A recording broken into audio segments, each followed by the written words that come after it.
Et là, ce baptême-là a transformé ma vie. C'est vraiment, j'ai reçu une grâce. Je suis même très émue d'en parler. Parce que ma vie a vraiment commencé à partir de ce moment-là. J'ai envie de dire que ce jour-là, le Saint-Esprit m'a fait un plaquage au sol.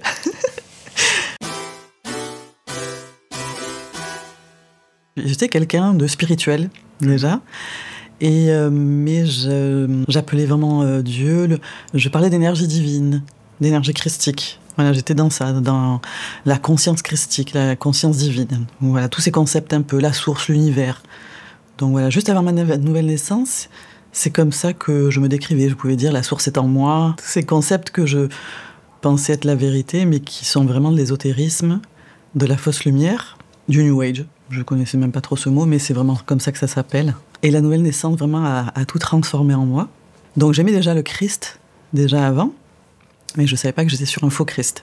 Moi j'ai grandi dans les églises orthodoxes, avec vraiment voilà, des chansons sur Jésus, des livres d'enfants, avec voilà, aussi un prêtre qui a beaucoup compté aussi pour moi et ma famille durant toute cette enfance, dans cette culture orthodoxe. Et ensuite, à l'adolescence, je me suis complètement détournée de tout ça. J'avais pas eu de vraie révélation en fait. Et j'ai cheminé, voilà, sans Dieu. Et c'est vers 30 ans que j'ai eu à nouveau une vraiment quête spirituelle forte. Et j'ai cherché dans différents mouvements, oui, c'est ça. Mais je m'y retrouvais pas. Et un jour, quelqu'un m'a parlé de l'énergie de l'univers. Voilà, demande à l'univers. Et ça me parlait parce que c'était un petit peu global. Et donc voilà, pendant un moment, j'ai cheminé dans ce concept d'énergie, d'univers, dans les soins énergétiques, dans le Reiki, dans Access Bar. Jusqu'à un jour, dans une boutique ésotérique, je suis tombée sur un livre qui s'appelle « Les lettres du Christ ». Le titre exactement, c'est « Le Christ revient et il dit sa vérité ». Et du coup, là, ça venait réveiller quelque chose en moi, de cet amour que j'avais pour Jésus enfant, mais dont je m'étais vraiment détournée. Et donc, je suis tombée sur ce livre, qui était une canalisation du Christ. Et donc, j'ai lu ce livre, vraiment, pendant à peu près 6 ans. Je l'ai vraiment étudié de près. Il y a une prière dedans que je disais tous les jours. Et vraiment, ce livre est une très bonne contrefaçon, mais qui induit beaucoup de choses qui ne sont pas du Christ du tout. Et ensuite, un événement de ma vie, une souffrance émotionnelle, affective, d'un homme que j'aimais vraiment fort, mais qui n'était pas prêt, pas disponible, pas clair non plus. Ça a vraiment, vraiment généré une très forte souffrance de ne pas pouvoir vivre cet amour que j'avais pour cet homme. Une espèce d'amour impossible, hein, suis-moi je te fuis, fuis-moi je te suis. Et là, je vais reprendre un langage un petit peu New Age en disant que voilà, on l'appelle dans ce mouvement un peu New Age flamme jumelle. Donc, face à cette immense souffrance émotionnelle, je me suis dit non mais là, je souffre trop, il faut qu'il se passe quelque chose dans ma vie. Il faut que ma vie change. Je voulais sublimer ma souffrance, parce que j'ai toujours aimé l'art. C'est vraiment cette fibre artistique en moi, que Dieu a mis en moi. Je me suis dit, je vais transmuter ma souffrance, je vais la sublimer, je vais en faire une œuvre d'art.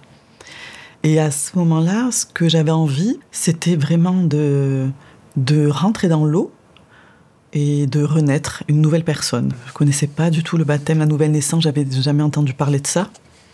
Mais déjà, Dieu mettait en moi cet aspect-là, en fait, sans connaître un mot de la Bible, parce que j'avais cette conviction que vraiment le baptême, je l'avais fait enfant, et puis c'est tout, quoi. Voilà, et puis tout ça, c'était religieux, donc j'avais plus lieu de penser à tout ça. Et en fait, j'étais tombée sur un titre, sur, je sais pas, un site internet ou une chaîne YouTube. J'avais vu ce titre, ça m'avait parlé fort. C'était vraiment « De la mendiante de l'amour à la reine de l'amour ». Et en effet, oui, c'était un petit peu ça que je voulais transformer dans mon histoire, c'était vraiment d'arrêter de souffrir et de quémander cet amour qui venait pas en fait, hein, et de transmuter ça, voilà, et de reprendre un peu le pouvoir aussi sur tout ça. Donc vraiment cette envie, voilà, de renaissance et de changement de vie. Donc je rencontre en fait vraiment une photographe underwater, une photographe qui fait des photos sous l'eau. Et je me mets en lien avec elle.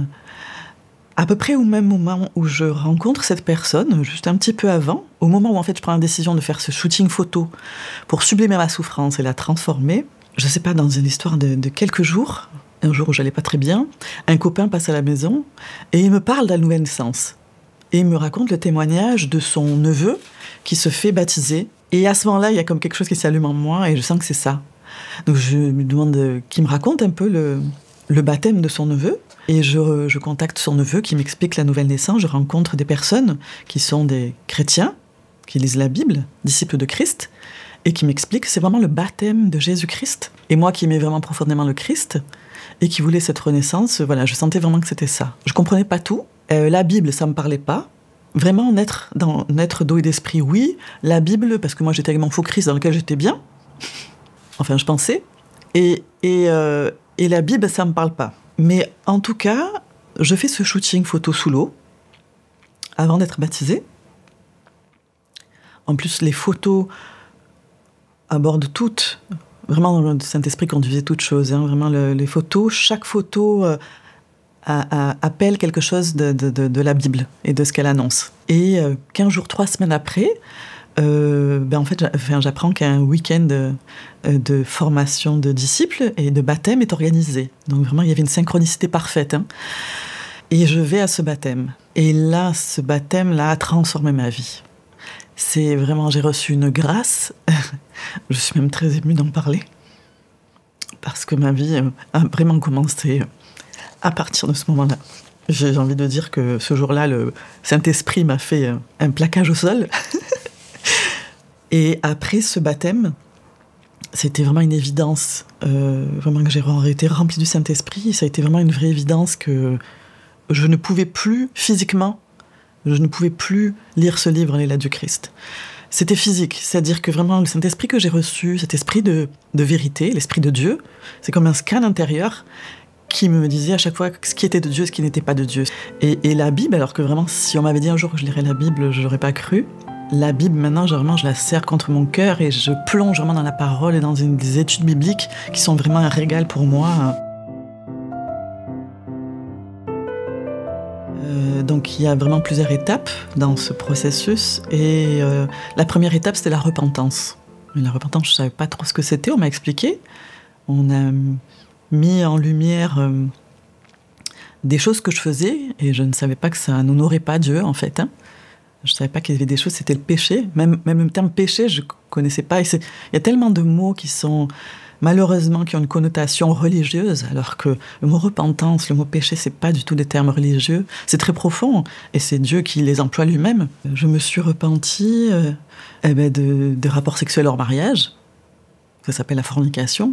Et je ne savais pas que c'était que Dieu avait ça en abomination, en fait. Hein.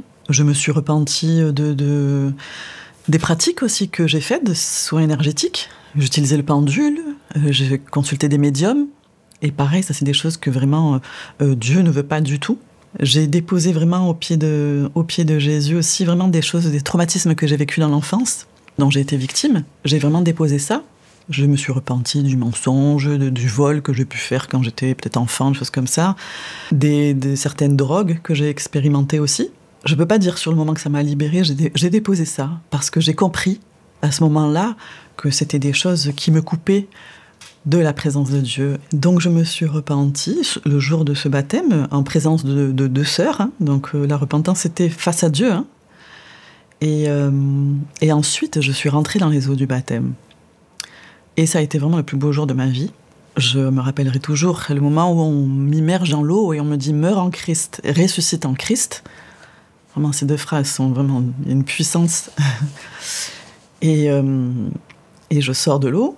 Donc, il y avait vraiment les deux sœurs à côté de moi et ce frère qui est en face. Et ça s'est passé, en fait, au lac du Cresse. Ça s'est passé à Montpellier, dans un lac en plein été. Tout était magnifique. L'eau était bleue. Et il y avait des frères et sœurs en Christ qui étaient là. Ce qui m'a plu, c'est vraiment le fait qu'il n'y ait pas de dénomination. Des disciples de Christ, chrétiens, qui lisent la Bible, mais sans étiquette. Parce que c'est un petit peu les étiquettes qui font que beaucoup de gens se détournent de la foi aussi. Et donc voilà, je plonge dans les eaux du baptême, je ressors. Le frère qui est en face de moi pose sa main sur moi et vraiment ordonne aux esprits, s'il y a des esprits en moi, qu'ils sortent.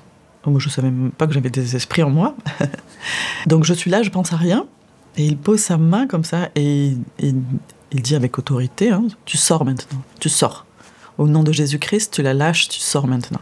Et au bout d'un moment, je me mets à pleurer, vraiment à pleurer, je ne sais même pas pourquoi. Et je sens qu'il y a des choses qui sortent, en effet. Je pleure, jusqu'à un moment où je sens que ça me serre la gorge, parce que quelque chose voulait rester, s'accrocher. Donc, le frère met sa main comme ça et ordonne aux esprits de me lâcher vraiment définitivement. Et vraiment des esprits sortent, des esprits de tristesse, des esprits liés à ces traumatismes de l'enfance que j'ai vécu, pour vraiment me libérer, couper les liens aussi vraiment avec des choses qui étaient toxiques. Et ensuite, je reçois le Saint-Esprit. Je savais à peine ce que c'était. Sur le moment, je me rends pas compte parce que j'étais tellement dans l'émotion Mais je sens à un moment donné comme si j'avais failli tomber. J'ai failli tomber, mais je ne suis pas tombée. Comme un poids tombé sur moi, comme ça. Et j'ai compris plus tard que c'était vraiment le Saint-Esprit que j'avais reçu. Et à partir de ce jour-là, ma vie n'a plus du tout été la même. Pendant 15 jours, j'étais complètement chamboulée. Même intérieurement, c'est comme si mon puzzle intérieur avait été complètement chamboulé, et comme si vraiment Dieu remettait tout à sa place, parce que tout avait été vraiment dans une forme d'illusion et de confusion. Et là, tout se remettait à sa place. Mais pendant 15 jours, j'étais là, mais j'étais pas là. Et je me suis dit, là, il s'est vraiment passé quelque chose. C'est pas juste symbolique. De la manière dont je l'ai vécu, avec une vraie repentance, une vraie immersion dans l'eau et une vraie délivrance, et le baptême du Saint-Esprit, c'est vraiment puissant. Et je tiens à dire que on m'a pas prêché, on n'a pas cherché à me convaincre. Je sentais vraiment que la nouvelle naissance, je voulais la vivre. Je comprenais pas tout. Mais tout convergeait dans ma vie vers ce point-là, et personne ne m'a fait du bourrage de crâne, personne ne m'a prêché vraiment.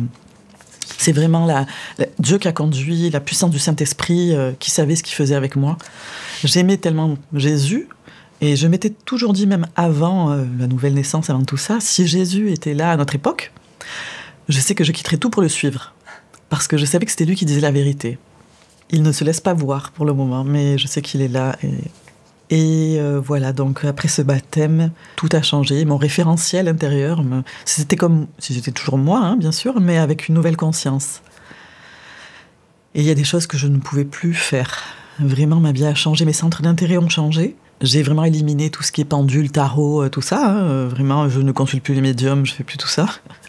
Ce livre-là du Christ, je l'ai vraiment jeté. C'est vraiment une grâce que j'ai reçue, vraiment que je souhaite à tout le monde. Quand on aime Jésus, quand on sait qui il est véritablement, c'est la plus belle chose au monde que vraiment de naître d'eau et d'esprit et de recevoir le Saint-Esprit. Et de marcher maintenant sur un chemin de grâce et d'obéissance. C'est un chemin droit, étroit, c'est sûr, mais c'est un chemin de grâce et d'obéissance. Et c'est le seul chemin qui sauve la vie, concrètement. Comprendre qui est Jésus, croire en Jésus, naître d'eau et d'esprit, je vais employer des mots forts, mais je le dis, hein, c'est une question de vie ou de mort. Je pèse mes mots. Je sais que pour certains, ce que je vais dire, ça ne va pas parler. Pour les esprits très cartésiens, ça ne parle pas, mais dans les temps dans lesquels on est, là, faut vraiment choisir son camp. Parce que l'étau va se resserrer. Et quand on a compris qui est Jésus, que c'est vraiment Dieu incarné en homme, que c'est le Messie, Christ, ça veut dire Messie, d'ailleurs. Jésus, ça veut dire Dieu sauve. Quand on a compris que Jésus est Dieu, il n'y a plus besoin d'aller voir ailleurs, quoi. Et qui donne vraiment la vie éternelle. C'est pas juste des mots, des concepts spirituels, il y a une vraie réalité.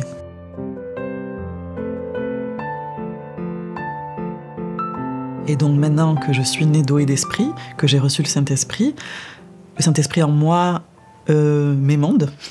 Que c'est pas toujours très confortable, mais c'est vraiment une grâce. Et je me sens plus en paix. Il y a vraiment une sécurité profonde, une stabilité, un ancrage qui se crée vraiment. J'aime vraiment lire la Bible, alors qu'avant, il ne fallait pas m'en parler. Je comprends vraiment que la Bible, c'est pas du tout un livre religieux, écrit par des hommes, mais que c'est vraiment la parole de Dieu. Ce n'est pas inspiré par Dieu, c'est la parole de Dieu. Même si les traductions sont pas parfaites, maintenant que moi, je plonge vraiment dans l'étude des mots grecs et hébreux, il y a une perfection dans les mots qui n'est pas humaine. C'est très codifié. Hein. Voilà. Il faut vraiment avoir le Saint-Esprit pour lire la Bible et vraiment comprendre les profondeurs. Mais c'est vraiment un trésor sans fond. Je préfère largement ma vie de maintenant à ce que je vivais avant, où je pensais que j'étais heureuse, mais c'était vraiment illusoire et c'était souffrant aussi. Et puis un voile est tombé. C'est-à-dire que maintenant, je suis tout à fait lucide sur ce qui se joue. Dieu a tout annoncé, hein, il n'y a rien de caché. Donc je sais dans quel temps on est concrètement. Le nouvel ordre mondial, tout ça, c'est pas une fable complotiste. Il y a une vraie réalité qui fait partie du plan de Dieu. Et vraiment, l'étau se resserre vraiment pour que les gens se réveillent et comprennent qu'il y a une dimension très, je veux dire, spirituelle à ce qu'on vit et que Dieu est au contrôle. Et que là, il nous demande de choisir vraiment entre son fils, Jésus, ou ce monde qui, pour l'instant, est sous la coupe de Satan. C'est l'heure de se réveiller.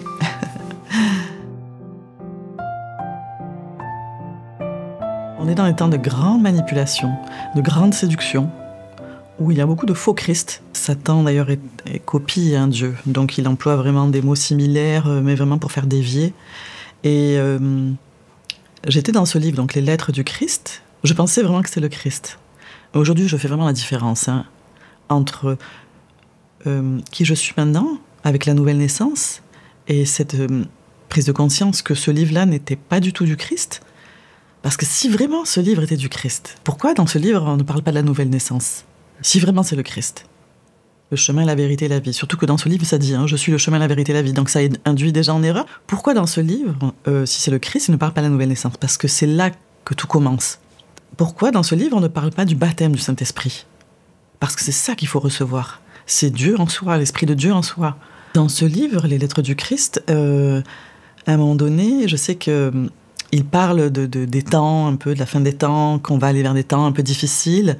Et il dit, oui, il faudra que vous vous retiriez des grandes villes et que vous alliez vous réunir en petits, un peu éco-villages, loin des grandes villes, parce que ça va être très dur. Mais ça sert à rien face à ce qui se prépare. Ce qui se prépare, cette marque de la bête qui est annoncée dans la parole de Dieu, va être vraiment imposée de force. Donc ça sert à rien de se regrouper dans des petits îlots, ça ne fait pas de poids face à ce qui se prépare. Dans les lettres du Christ, ça ne parle pas de la marque de la bête et tout ce qui va être imposé. Dans les lettres du Christ, la Sainte Seine et la croix sont complètement déformées, dénaturées. Alors qu'il y a vraiment une puissance, que j'ai compris moi après, il y a une puissance dans la croix, il y a une puissance dans la Sainte Seine, dans le sang de Jésus. Et dans ce livre-là, c'est complètement détourné. Quelque chose de très important aussi qui est dit dans ce livre, il est dit que Jésus est une énergie christique. D'ailleurs, on ne parle plus de Jésus, on parle du Christ. Et on parle comme une énergie christique, une conscience christique. Mais le Christ n'est pas une énergie. Le Christ est vivant, dans un corps glorieux, bien sûr plus dans son corps de chair, mais dans un corps glorieux.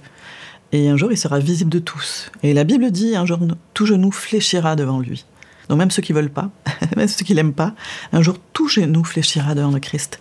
Une autre chose qui est dit dans ce livre et qui est un mensonge, il est dit que Jésus est associé à la même énergie que d'autres personnages religieux, que je ne nommerai pas.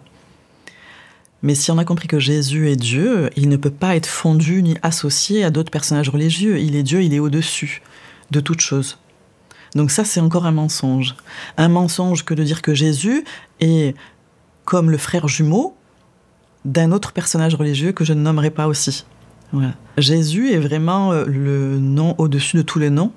Il a toute autorité, toute domination sur toute chose. Sur tous les démons, sur tous les esprits, sur tous les humains, il a autorité sur tout, donc il est vraiment au-dessus de tout. Donc il ne peut pas être associé à d'autres personnages. Vraiment, je le dis avec beaucoup d'amour, parce qu'il y a beaucoup de gens qui aiment le Christ et qui pensent être sur une voie vraie, mais je le dis, les lettres du Christ ne sont pas du Christ. Ce livre, c'est vraiment un esprit. C'est un esprit qui se fait passer pour le Christ.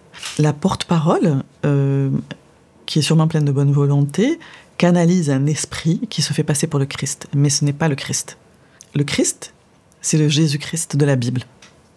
Et croyez-moi, j'aurais jamais pu vous dire ça avant. Ce faux Christ-là ne sauve pas. C'est vraiment un leurre. C'est un mensonge, en fait, de l'ennemi.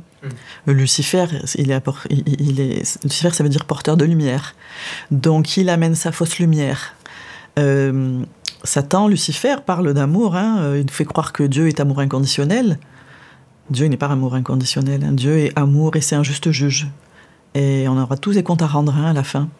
Donc tout ce concept, cette spiritualité actuelle, ésotérique, de pleine conscience, du divin, de l'énergie christique, qui fait de Dieu une énergie d'amour inconditionnel, le karma, tout ça c'est illusoire, c'est de la fausse lumière. Le livre Conversation avec Dieu, c'est pas du tout de Dieu. Le livre de Dolores Cannon, Les 144 000, c'est vraiment aussi de la fausse lumière. Oui, ça dévie de quelques millimètres, hein, parce que ça reprend en effet des concepts de la Bible, mais ça les détourne, et ça fait dévier juste de quelques millimètres. Et juste de quelques millimètres, ça suffit en effet à amener droit dans le mur. N'hésitez pas à prier et à demander vraiment à ce que Jésus-Christ vienne se révéler à vous. Si vous cherchez la vérité, vraiment demandez à Dieu vraiment qu'on vous montre la vérité, parce que Dieu n'attend que ça en fait, hein. Je peux être le témoignage vraiment que j'étais avant de celle qui parlait de l'énergie divine, la conscience christique, et de qui je suis maintenant que j'appartiens vraiment au Christ, au vrai Christ. Il y a une vraie différence dans ma vie. Je lis la parole de Dieu, Dieu a tout annoncé, donc je sais ce qui se prépare. C'est ça qui est intéressant aussi, c'est-à-dire que on se doute qu'il y a des choses qui se préparent, mais il se dit tellement de choses que ça mène à une confusion.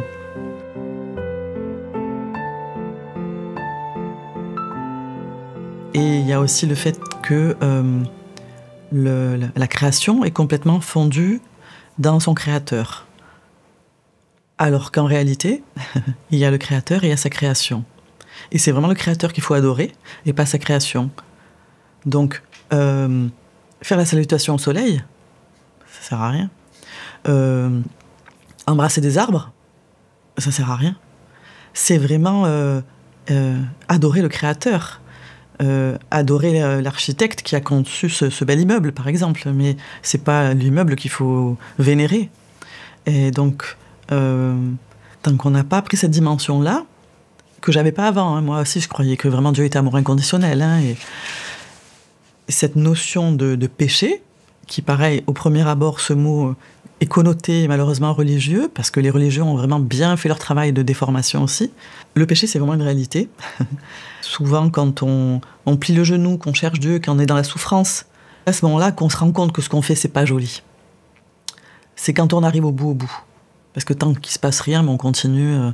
Mais quand on est vraiment dans la souffrance, on fléchit le genou, on dit non, mais là, il faut qu'il se passe quelque chose. Vraiment, s'il y a un Dieu qui se manifeste dans ma vie, et là, par différentes circonstances, par peut-être des frères et sœurs qui sont mis sur notre chemin, on comprend qu'il y a des choses qui ne sont pas la gloire de Dieu, qui le déshonorent, et qui l'a en abomination. C'est un mot fort, hein, abomination. Et c'est vraiment en lisant la Bible qu'on sait vraiment ce que Dieu aime et ce qu'il n'aime pas. Ce sur quoi je peux insister, c'est vraiment dire qu'il y a une notion de jugement. Le jugement de Dieu, le jugement dernier, il existe. Pareil, c'est une chose que je ne croyais pas du tout avant. Il y a un vrai jugement. Quand on est à Christ, on n'est plus sur la condamnation.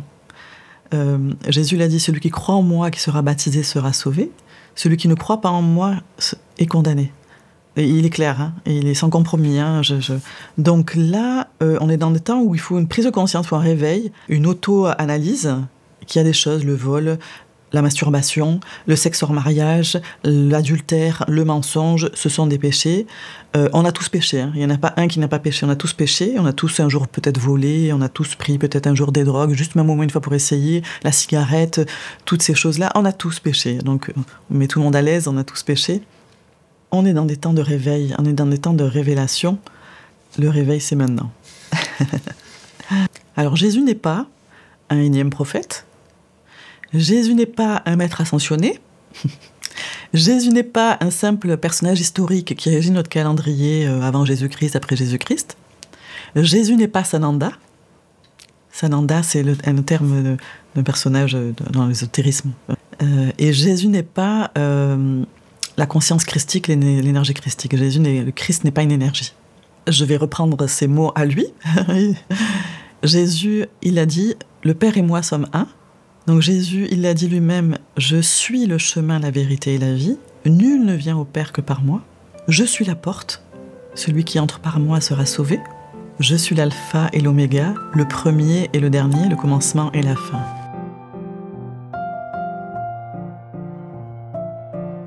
Donc vraiment cette photo symbolise vraiment mon entrée dans les eaux du baptême, avec l'idée de purification et de lâcher prise. C'était déjà ces deux mots que j'avais avant ma nouvelle naissance, quand je voulais rentrer dans l'eau. Celle-là, qui est parlante et qui symbolise mon abandon total. Je remets tout à Dieu. Et donc c'est vraiment une bascule en arrière, qui symbolise vraiment aussi l'immersion totale dans l'eau. Ensuite, il y a celle-là qui est vraiment la plus forte, parlante. Je l'ai faite sans m'en rendre compte, donc pour dire à quel point c'était vraiment conduit par le Saint-Esprit. Et c'est la photographe qui, après, m'a montré la photo en me disant « Regarde Nadia », c'est-à-dire que sans le savoir, je prenais la position du Christ sur la croix. Et il faut savoir que cette photo a été réexploitée dans une exposition. Cette photo que j'avais intitulée « Je suis dans ce monde, mais je ne suis pas de ce monde ». Et en la travaillant, la photographe, avec une idée de nuage un peu autour, en fait, avec du recul et en lisant la parole de Dieu, ça symbolisait vraiment l'enlèvement. Cet envolé dans les nuées. Il y a celle-là où je suis dans l'eau en robe de mariée, et qui, encore une fois, quand on lit la parole de Dieu, il y a cette dimension de l'épouse, épouse de Christ, c'est l'épouse qu'il vient enlever. Et je trouve que c'est complètement en adaptation, en cohérence. On voit vraiment comment le Saint-Esprit a vraiment conduit ce shooting qui m'a complètement dépassée. Et il savait vraiment ce qu'il faisait et qu'il apportait une dimension artistique à cette nouvelle naissance. Et il faut savoir aussi que ces photos ont servi en fait d'illustration quand j'ai témoigné de ma nouvelle naissance après mon baptême. J'ai communiqué sur les réseaux sociaux sur mon baptême et j'ai utilisé ces photos-là à chaque fois en expliquant ce que j'avais vécu. Et ces photos ont été partagées et ont même touché des personnes qui ont donné leur vie à Jésus suite à ces photos et à ce témoignage sur les réseaux sociaux. Et il y a une chose aussi importante, c'est qu'on est nombreux à penser être baptisés, parce qu'on a été baptisés bébés dans les églises. Mais dans la Bible, le vrai baptême est adulte. À aucun moment dans la Bible, il n'y a des baptêmes d'enfants ni de bébés. Tous les baptêmes sont adultes, avec l'idée qu'il faut se repentir. Et un enfant ni un bébé ne peut pas se repentir. Et c'est vraiment un adulte. Donc c'est vraiment dans une démarche consciente, adulte, de déposer au pied du Christ vraiment des choses qui ne sont pas de Dieu, et de lui appartenir pleinement, et de naître d'eau et d'esprit. Et il y a aussi, après ma nouvelle naissance, une traversée du désert aussi qui s'est faite, où Dieu m'a placée dans un désert. Il y a un verset qui dit « Et je l'emmènerai dans le désert et je parlerai à son cœur ». Et c'est vraiment ce qui s'est passé pour moi après. C'est une période de désert où j'avais uniquement la parole de Dieu et les études bibliques qui m'ont conduit avec le Saint-Esprit dans cette traversée où Dieu m'a fait grandir, m'a fait mûrir.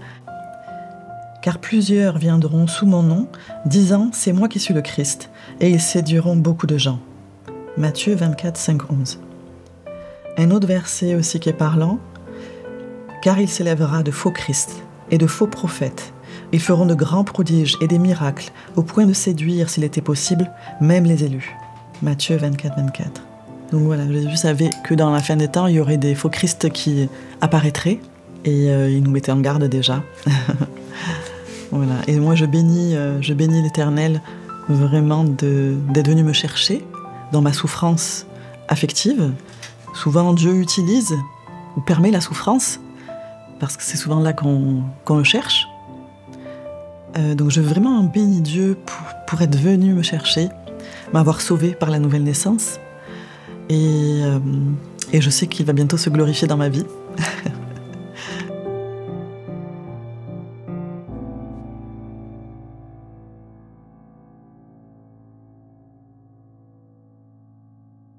Voulez-vous accepter Jésus-Christ dans votre cœur et faire de lui le Seigneur de votre vie? Alors répétez après moi.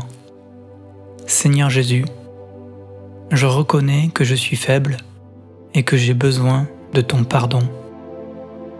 Je crois que tu es mort pour mes péchés et que tu es ressuscité 3 jours après. pour me donner la vie éternelle et un accès à Dieu le Père, afin que je puisse lui parler chaque jour. Comme tu m'as pardonné, je veux moi aussi pardonner à tous ceux qui m'ont fait du tort. Je te demande de venir dans mon cœur et d'être mon Seigneur et Sauveur. Aide-moi à vivre pour toi et à suivre ta volonté chaque jour de ma vie. Merci pour ton amour et ton salut. Amen.